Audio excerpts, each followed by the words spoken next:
I'm a widow who poured my blood, sweat, and $52,000 into my daughter Emily's wedding, every cent from my bakery, every tear from selling my husband's watch. But at the rehearsal dinner, surrounded by 60 staring guests, her fiancé Nathan stood up, sneered, and spat. "Clara, you're uninvited. Get out." My heart shattered into a million jagged pieces as Emily sat there, silent, betraying me with her cowardice. The pain burned deeper than anything I've ever felt. I gripped the cake topper I'd carved for them, my hands shaking with rage. "What I did next will leave you speechless.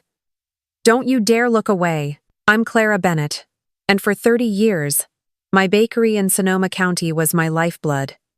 Every dawn, I kneaded dough under flickering fluorescent lights, the scent of vanilla and warm sugar filling the air. It wasn't just a job, it was for Emily, my only daughter. When she was 6, her tiny hands dusted with flour, she'd perch on a stool, shaping sugar cookies into lopsided hearts for her school bake sale. "Mama," she'd say, her voice bright as the California sun, "when I get married, you're gonna bake my wedding cake, right?" I'd laugh, ruffling her hair, and promise, "Every tear, sweetheart, just for you." That promise burned in me, even when life got heavy. After my husband passed, I worked 16-hour days, my hands raw from mixing batter, to keep Emily in school. I drove 20 miles each way to a second job at a diner, saving every tip to send her to college. When she dreamed of studying in Paris, I sold his vintage watch, its gold face etched with our initials, for $10,000. It felt like losing him all over again, but Emily's smile made it worth it. For her wedding, I took out a $50,000 loan, pouring every cent into her perfect day venue, flowers, that cake topper I carved late at night. I thought love meant giving everything, but as I stood in that rehearsal dinner, Nathan's words still ringing, Emily's silence cutting deeper, I wondered if I'd given too much. The whispers started the next day, and they weren't kind. The drive home from that rehearsal dinner felt like a descent into a void. And the 10 miles of winding Sonoma County roads stretched endless under a starless sky. Nathan's venomous words, "Clara, you're uninvited. Leave now," echoed in my skull, each syllable a fresh wound. Emily's silence, her eyes glued to her lap, was worse. A betrayal that clawed at my chest, tearing open the place where I'd kept 30 years of love for her. My hands gripped the steering wheel, knuckles white, the wedding cake topper I'd carved for her sitting heavy on the passenger seat. Its delicate sugar flower design, etched with hours of my devotion, now felt like a cruel mockery. I'd poured $52,000 into their wedding, every cent from my bakery, every tear from selling my husband's watch, and this was my reward, a public execution of my place in their lives. When I pulled into my driveway, the porch light flickered, casting jagged shadows across the gravel. I sat in the car, unable to move, the engine's hum the only sound keeping me tethered. My phone buzzed texts from neighbors who'd heard whispers of the scene. "Clara, what happened?" one read. But the pity in it stung worse than the silence. I stepped inside, the house cold and still, the scent of vanilla from my bakery days long gone. On the kitchen counter sat a framed photo from Emily's 8th birthday. Her in a flour-dusted apron, grinning as she held a sugar cookie shaped like a heart. I'd stayed up past midnight to bake them, my hands aching, just to see that smile. Now, staring at her frozen joy, I felt a sob choke my throat. Had I been blind? Had my sacrifices 16-hour shifts? The loan? That watch made me nothing more than a bank account to her? The next morning, Sonoma's small-town gossip hit like a tidal wave. At the local market, 2 miles from my bakery, I overheard Mrs. Larson, a regular customer, murmur to her friend, "Clara must have done something awful to get kicked out like that." Her words burned, a branding iron on my pride.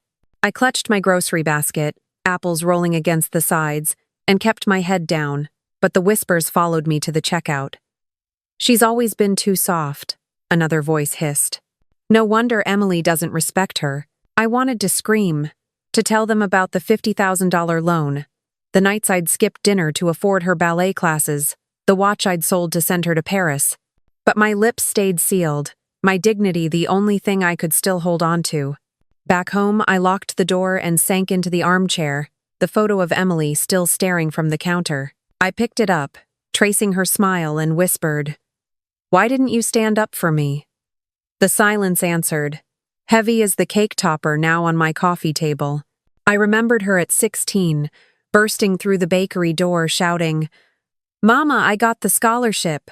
I'd hugged her, flowers smudging her cheek, and said, "I'm so proud, sweetheart." That night, I'd sold my husband's watch to cover the rest of her Paris trip, its gold face warm in my palm one last time. Now, that memory felt like a lie, a promise broken by her silence at the dinner. Had she ever seen me? Or was I just the woman who paid the bills? The pain wasn't just Nathan's words or Emily's betrayal, it was the world piling on, stripping me bare. My phone buzzed again, a voicemail from my cousin, Linda. "Clara." Her voice was sharp. "You can't let this ruin Emily's big day. Be the bigger person." I deleted it, my hands shaking. Be the bigger person? I'd been bigger my whole life, shrinking myself to lift Emily up. At the bakery, I found an old recipe card in my drawer, one Emily and I had written together for her favorite sugar cookies. Her childish scrawl read, "Mama's magic." I pressed it to my chest, tears finally spilling. The ache so deep it felt like my bones might crack. I wasn't just uninvited from her wedding, I'd been erased from her life. By noon, the town's judgment had spread like wildfire. A post on the community board online read, "Heard Clara stormed out of the rehearsal. Some mother." I stared at the screen, my heart pounding, each word a nail in the coffin of who I thought I was. I wanted to fight back, to tell them the truth, but the weight of their scorn pinned me down. Alone in my kitchen, the air thick with the ghost of vanilla, I felt like I was drowning. But something flickered inside me, a spark, not of hope, but of defiance. I wasn't done yet. Those $52,000, that cake topper, my life's work, they were mine to reclaim. And as I reached for my phone to call Margaret, my lawyer friend, I knew the tide was about to turn. The kitchen was dark except for the faint glow of the stove clock, ticking past midnight. The recipe card with Emily's childish scrawl, "Mama's magic," lay crumpled on the table, its sugar cookie heart a cruel reminder of a bond now shattered. Nathan's venomous words from the rehearsal dinner, "Leave now," still seared my ears, and Emily's silence, her eyes dodging mine, was a wound that bled deeper with every heartbeat. The Sonoma County gossip, Mrs. Larson's whispers. That vicious community board post had stripped me bare. But in that moment, something snapped. I wasn't the doormat they thought I was. $52,000, my bakery's lifeblood, my husband's watch sold for their dream wedding. It was mine to give, and mine to take back. My hands steadied as I reached for my phone and dialed Margaret, my lawyer friend, her number a lifeline in the dark. "Clara, it's late." Margaret's voice crackled, sleepy but sharp. "What's wrong?" I took a breath, the air heavy with the ghost of vanilla from my old baking days. "Nathan uninvited me from Emily's wedding. In front of everyone. She didn't say a word. I need you to check the contracts: venue, caterer, florist, band, honeymoon suite. They're all in my name, right?" There was a pause, papers rustling on her end. "Read me the details," she said, her tone shifting to the crisp precision I'd seen her use in court. I pulled out the file from my oak desk, the drawer creaking like it was protesting the weight of my decision. Each contract bore my signature, bold and black, inked with hope months ago. Venue, $20,000 for a vineyard ballroom. Caterer, $12,000 for a menu of rosemary chicken and Napa Valley wines. Florist, $5,000 for roses and lilies. Band, $4,000 for a jazz quartet. Honeymoon suite, $11,000 for a coastal resort. Every cent came from my savings, my 16-hour shifts, my sacrifice. They're all yours, Margaret confirmed, her voice steady. You signed everyone. You can cancel them all. No questions asked, as long as it's before the 48-hour mark. My heart pounded, not with fear, but with a fire I hadn't felt in years. Do it, I said, my voice low, unyielding. Cancel everything. Now. Margaret didn't hesitate. I'll need scanned copies tonight. I'll start calls at 8 a.m. You sure about this, Clara? I looked at the recipe card, Emily's Mama's Magic, now a lie. I've never been surer, I replied, the words like iron. I started with the venue, my fingers tracing the contract's fine print. Clara Bennett, client, it read. My name a badge of power I'd forgotten I held. I dialed, the phone cool against my ear. This is Clara Bennett, canceling the wedding reservation for Saturday. Contract number 4729, the receptionist stammered. Ma'am, there's a cancellation fee. I cut her off, my voice sharp as a blade. Section 3C. No penalty if canceled 48 hours prior. Process it. Silence, then a clipped. Understood. Next, the florist, their roses already half arranged. Stop the order, I said, picturing the lilies I'd chosen for Emily. Client termination. The caterer tried to argue, mentioning their prep costs, but I read them the exact clause, my voice steady as granite. The band was easier, they just sighed and promised a refund. The honeymoon resort, with its ocean view suite, fell last. The clerk's warm voice, no match for my resolve. Each call was a brick pulled from the wedding I'd built, my signature the sledgehammer. As I hung up the final call, the kitchen clock read 2:17 a.m. The silence was thick, broken only by the hum of the fridge. I stacked the contracts neatly, their edges crisp against the table's worn wood. The cake topper sat beside them, its sugar flowers glinting faintly, a relic of a love I'd thought unbreakable. I wasn't shaking anymore. The pain hadn't vanished, but it had hardened into something else, clarity, sharp and unyielding. I'd given everything to Emily and Nathan, but they'd spat in my face. Now I was taking it all back, not out of spite, but because I deserved better. My phone buzzed, a text from Emily lighting up the screen. Mom, what are you doing? I didn't answer. The fallout was coming, and I was ready. The morning after I dismantled Emily's wedding, my kitchen felt like a battlefield. The silence heavy with the aftermath of my calls to Margaret. The contracts, stacked neatly beside the sugar cookie recipe card, were my declaration of war, a war I never wanted. I'd canceled $52,000 worth of dreams. The Vineyard Ballroom, the Rosemary Chicken, the Jazz Quartet, the Ocean View Honeymoon Suite, Nathan's venomous "Leave now," and Emily's mute betrayal at the rehearsal dinner had pushed me to it. But the Sonoma County gossip that followed Mrs. Larson's whispers, that cruel community board post had hardened my resolve. Now, as dawn broke over the Vineyard Hills, my phone lit up like a fuse. Emily's name flashed across the screen, her text a jagged scream in pixels. Mom, you're destroying my life. How could you? I stared at it, my coffee cooling in its mug, the bitterness on my tongue matching the ache in my chest. I didn't reply. Not yet. By 8 a.m., my phone was a storm of notifications. Emily called, leaving a voicemail I couldn't bring myself to play. Her name alone enough to twist the knife of her silence at the dinner. Then came Nathan's post on X, a single line that burned through me.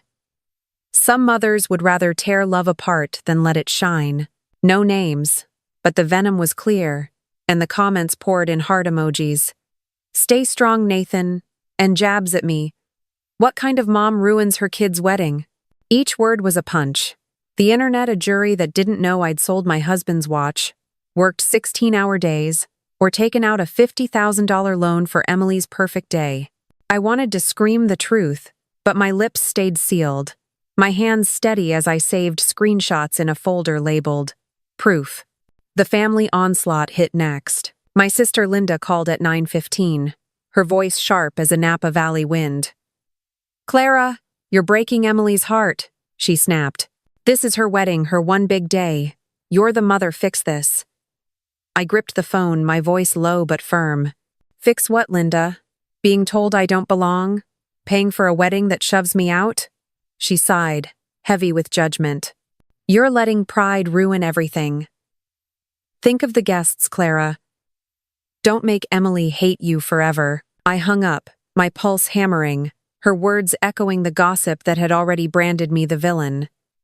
An hour later, my cousin Tom texted, "Family's messy, Clara, but don't burn it all down. Make it right." Make it right?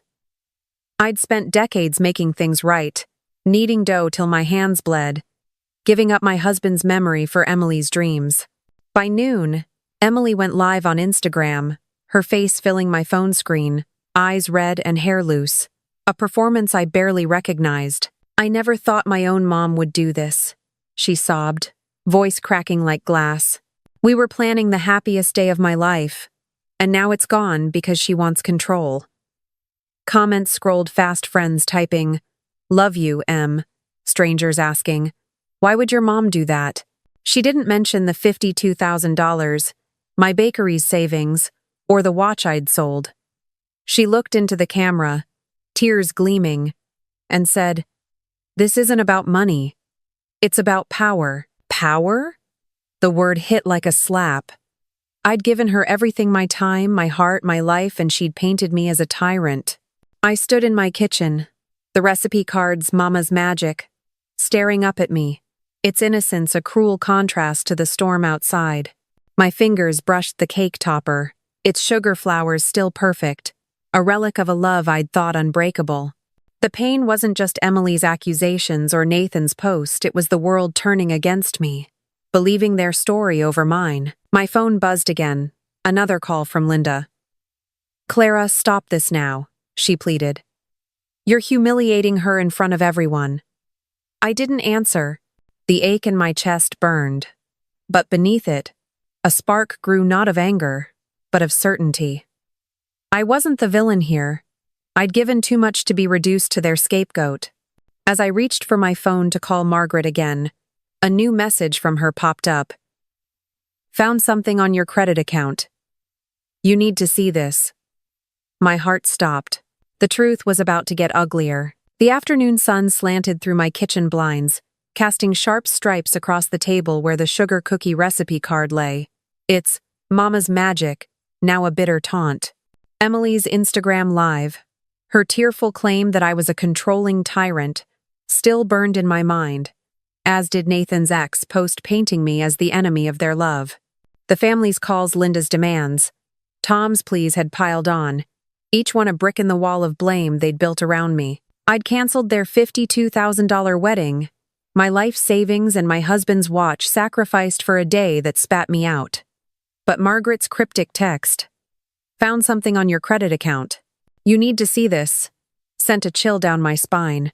My fingers trembled as I opened my laptop, the hum of the fridge, the only sound in a house that felt too still, too heavy with what was coming. Margaret's email loaded, a PDF attachment labeled, "Statement." I clicked, and the screen filled with numbers that hit like a fist to the gut. There it was, halfway down the page. A $22,000 charge for a luxury wine tour through Napa Valley, booked under my name. My breath caught, sharp and ragged. I scrolled further, each line a new betrayal. A $4,000 deposit for a designer gown at a San Francisco boutique, not the simple dress Emily had shown me. $2,000 for a custom watch for Nathan, engraved with their initials, from a jeweler I'd never heard of. $3,000 for a private chef dinner in a rented Sonoma villa, the kind you book to flaunt wealth you don't have. My heart pounded, the numbers blurring as my eyes locked on the dates months ago, long before the wedding plans. They hadn't just used my money for the wedding. They'd treated my credit account like their personal piggy bank, siphoning off my life's work for their extravagance. "Clara, you okay?"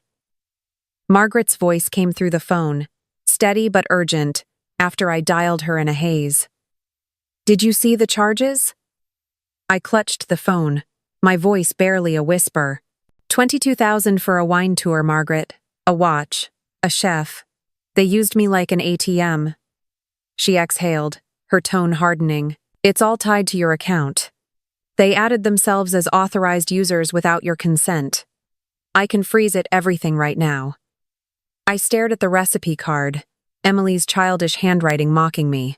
Do it, I said, my voice cold as steel. Lock them out. Every cent. Margaret didn't pause. Done. I'll send notices to the bank by 5 p.m. They won't touch another dollar of yours. I nodded, though she couldn't see, the weight of the truth settling like a stone in my chest. I leaned back, the laptop screen glowing with the evidence of their greed. I saw myself at the diner, 20 miles from home, pouring coffee for tips to fund Emily's Paris dreams. I felt the ache of selling my husband's watch, its gold face warm in my palm, to give her a future. Every late night at the bakery, every skipped meal to stretch the budget, it was all for her. And they'd taken it, not with gratitude, but with entitlement, as if my sacrifices were theirs to spend. The cake topper on the table glinted, its sugar flowers a cruel echo of the love I'd poured into their wedding. I remembered Emily at 10, giggling as we iced cookies together, promising, "You're my hero, Mama." That girl was gone, replaced by a woman who let Nathan sneer at me, who spent my money on luxuries while I worked my hands raw. The pain wasn't just the money, it was the realization that I'd been a means, not a mother, to them. My fingers brushed the laptop keys, saving the statement to my proof folder, each click a small act of defiance. I wasn't just canceling a wedding, I was reclaiming my worth. But the world outside didn't know the truth yet. Emily's sobs on Instagram, Nathan's sly post they were winning the narrative, painting me as the villain. My phone buzzed, a call from Ellen, my vineyard-owning friend. I let it ring, not ready to speak, but her voicemail came through, warm and steady. "Clara, I'm bringing cobbler. You're not alone." I closed my eyes. The promise of her support a faint light in the storm. Something bigger was brewing, and I'd need that strength to face it. The kitchen felt like a tomb, the laptop screen still glowing with the damning evidence of Emily and Nathan's betrayal. $22,000 for a wine tour, thousands more for a designer gown, a custom watch, a private chef. My life's work, my husband's watch, my $50,000 loan, all siphoned off like I was nothing but a bank account. Emily's Instagram sobs and Nathan's venomous ex-post had turned Sonoma County against me, their accusations branding me a tyrant. My sister Linda's pleas and cousin Tom's texts had piled on, urging me to fix what I'd broken by canceling their wedding. But Margaret's call to freeze the credit account had been my lifeline, a cold act of defiance that kept me standing. Now, as dusk painted the Vineyard Hills purple, my phone buzzed again. Ellen's voicemail glowed on the screen, her warm voice cutting through the fog. "Clara, I'm bringing cobbler. You're not alone." My chest tightened, a flicker of warmth piercing the ache that had settled there since Nathan's "Leave now" at the rehearsal dinner. The doorbell chimed, soft but insistent, pulling me from the haze. I opened it to find Ellen, her gray hair pulled back, holding a peach cobbler still steaming in its tin. The scent of cinnamon and baked fruit wafted in, a hug in the form of sugar and spice. "Clara," she said, her eyes soft but fierce. "You don't deserve this. You gave them everything, your bakery, your heart, and they tossed it aside. They don't get to take your dignity, too." I swallowed hard, the lump in my throat threatening to spill over. "Ellen, I don't know if I'm doing the right thing," I admitted, my voice cracking. She set the cobbler on the counter, her hand resting on mine. "You're doing what's right for you. That's enough." We sat at my worn kitchen table, the cobbler's golden crust crumbling under our forks, each bite a small anchor pulling me back from the edge. Ellen didn't push, didn't preach, just sat with me, her presence steady like the Sonoma vines she tended. My phone rang again, Margaret's name flashing. I answered, bracing myself. "Clara, The banks locked the account, she said, her voice crisp with authority. Emily and Nathan can't touch a dime. I've also got confirmations from every vendor venue, caterer, florist, band, resort. They're all canceled, refunds pending. You're in the clear, legally and financially. I exhaled, the weight of my decision settling into something solid, not heavy. Thank you, Margaret, I said, my voice steadier than it had been in days. But there's more, she added, her tone shifting. The pastor from First Baptist posted on X, replying to Nathan's garbage. Respect the hand that feeds you. People are starting to talk, Clara. Not everyone's buying their story. I stared at the cobbler, its warmth spreading through me like a sunrise. For the first time since that rehearsal dinner, I felt a crack in the wall of judgment around me. Ellen caught my eye, her fork pausing midair. See, Clara? The truth has a way of slipping out, even in a town like this. You're not the villain here. I nodded, my fingers brushing the sugar cookie recipe card on the table. It's Mama's magic, no longer a taunt but a reminder of who I'd been before I let their greed dim my light. I thought of the cake topper, still on the counter, its sugar flowers catching the fading light. I'd made it for Emily, but it was mine, crafted with love they didn't deserve. The pain of their betrayal, Nathan's sneer, Emily's silence, their lavish spending still burned. But Ellen's cobbler and Margaret's fierce support were a shield. I wasn't alone. The town's whispers, the family's demands, they couldn't erase me anymore. As Ellen left, she hugged me, her vineyard-calloused hands firm on my shoulders. You're stronger than they know, she whispered. I closed the door, the cobbler's scent lingering, mixing with the faint vanilla of my old baking days. My phone stayed quiet for the first time all day. But I knew the storm wasn't over. Emily and Nathan would fight back, their accusations growing louder. But something had shifted inside me, a quiet strength taking root. I sat back at the table, the recipe card under my fingers, and felt the first stirrings of peace. The vineyard cabin I'd rented for the wedding day was waiting, a place to step away from their chaos. I'd face what came next, but on my terms. The vineyard cabin's wooden floor creaked under my feet as I stepped inside, the air cool and laced with the faint scent of oak and earth. It was Saturday morning, the day Emily's wedding was supposed to unfold in a Sonoma County ballroom I'd paid for with $52,000 and my husband's watch. Nathan's venomous, "Leave now," from the rehearsal dinner still echoed, Emily's silence a deeper cut, their betrayal cemented by the $22,000 wine tour and lavish purchases they'd charged to my account. The town's gossip, Linda's demands, Nathan's ex-post, Emily's tearful Instagram live all had tried to paint me as the villain. But Ellen's peach cobbler and Margaret's fierce legal support had steadied me, their warmth a reminder that I wasn't alone. Now, in this quiet cabin 5 miles from town, I was choosing myself, leaving their chaos behind.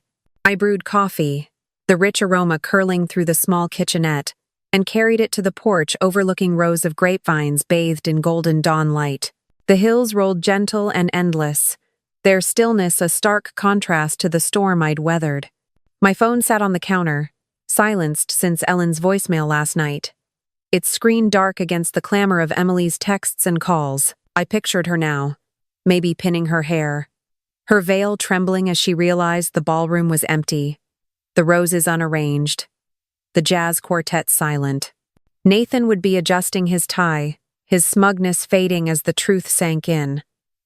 I'd canceled it all. The weight of that choice settled in me, not heavy, but solid, like a stone smoothed by years in a river. I set the coffee mug down and unwrapped a small bundle I'd brought, a fresh batch of sugar cookies I'd baked yesterday, their buttery edges crisp, just like the ones Emily and I used to make. Beside them, on the porch table, sat the wedding cake topper, its sugar flowers glinting in the sunlight. I'd crafted it for her, but it wasn't hers anymore. It was mine, a symbol of the love I'd given, and the strength I'd reclaimed. You don't need their permission to be whole, I whispered to myself, the words soft but sure, carried away by the morning breeze. I bit into a cookie, its sweetness sharp on my tongue, and for the first time in days, my shoulders eased, the ache in my chest softening. My phone buzzed inside, a sharp intrusion I felt through the cabin walls. I didn't move. At 2:03 p.m., the exact time the ceremony was set to begin, it rang again, Emily's name flashing like a plea. I stood on the porch, barefoot, the cool wood grounding me. "Mama, please," her voicemail would probably say, her voice cracking as it had on Instagram. But I didn't need to hear it. I'd heard enough her silence at the dinner, her accusations, her entitlement to my life's work. The vines swayed gently, their leaves rustling like a quiet applause for my choice. I wasn't the mother who fixed everything anymore. I was Clara, a woman who'd worked 16-hour days, sold her husband's watch, and deserved more than a seat at the wrong table. A gull soared over the vineyard, its cry sharp against the hum of distant tractors. I sipped my coffee, the steam rising like a prayer I hadn't known I needed. The cabin's quiet wrapped around me, not empty but full of earth, of light, of my own breath. I thought of Ellen's words, "You're stronger than they know," and Margaret's assurance that I was legally in the clear. They'd given me a foundation to stand on, but this moment, this peace, was mine alone. I'd crossed a line, not by fighting back, but by letting go. The cookies, the topper, the vineyard, they were my new anchors, not tied to Emily's dreams, but to my own worth. As the sun climbed higher, I felt a stillness settle, not just in the air, but in me. The wedding was unraveling elsewhere, but here, I was whole.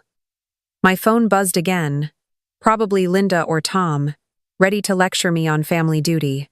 I let it ring, the sound fading into the vineyard's hum.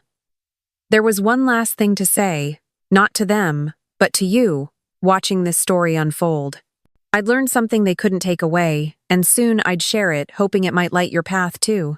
The vineyard cabin's porch was bathed in the soft glow of late morning, the Sonoma County hills stretching out like a promise kept. I stood there, coffee mug in hand, the steam curling upward like a quiet prayer. The sugar cookies I'd baked rested on the table beside the wedding cake topper, its delicate sugar flowers catching the light not as a relic of Emily's betrayal, but as a testament to my own strength.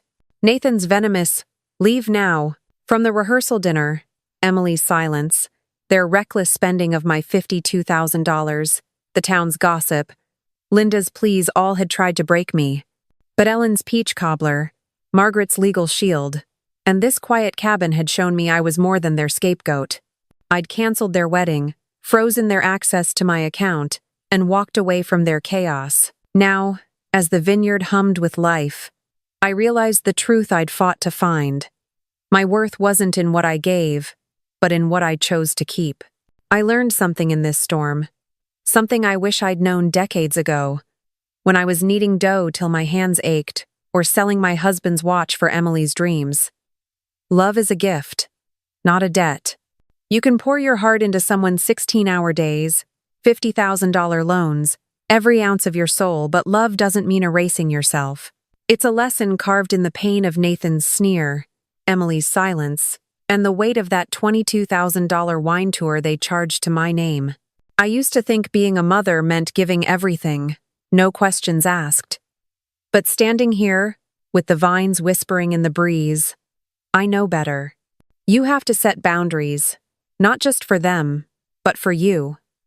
Your worth isn't measured by how much you sacrifice, it's in the courage to say, "I am enough." I said it, not with words, but with every contract I canceled, every call I ignored, every step I took toward this peace. I'm sharing this because I know you felt it too, maybe not in a rehearsal dinner's spotlight, but in quiet moments when someone took your giving for granted. Maybe you've stood in a kitchen, like I did, wondering if you'd lost yourself to someone else's dreams. If that's you, know this. You don't have to stay there. You can choose yourself, not out of anger, but out of love for the person you are, the life you've built. That's what I did, and it's what I hope you'll carry forward. So, let me ask, where are you watching from? Is it a quiet morning with a warm mug in your hands? Or a late night where stories like mine keep you company? Drop a comment below. I read everyone, and your words mean more than you know. If this story touched you, hit that like button to share it with someone who needs it. And please, join our Unwanted Revenge community by subscribing. We're here for stories of healing, strength, and second chances. I walked back inside the cabin, the floorboards creaking softly, and set my mug down. On the counter, I arranged a fresh batch of sugar cookies, their golden edges glowing in the sunlight. The cake topper sat beside them, not a weight, but a beacon of who I'd become. I smiled, small but real. The kind of smile that comes when you've walked through fire and found your own light. Outside, the vineyard stretched wide, its vines a reminder that growth comes after pruning, after letting go. I was ready to step into that new season, and I hoped you were too. The next call, the next fight, could wait. For now, I was home.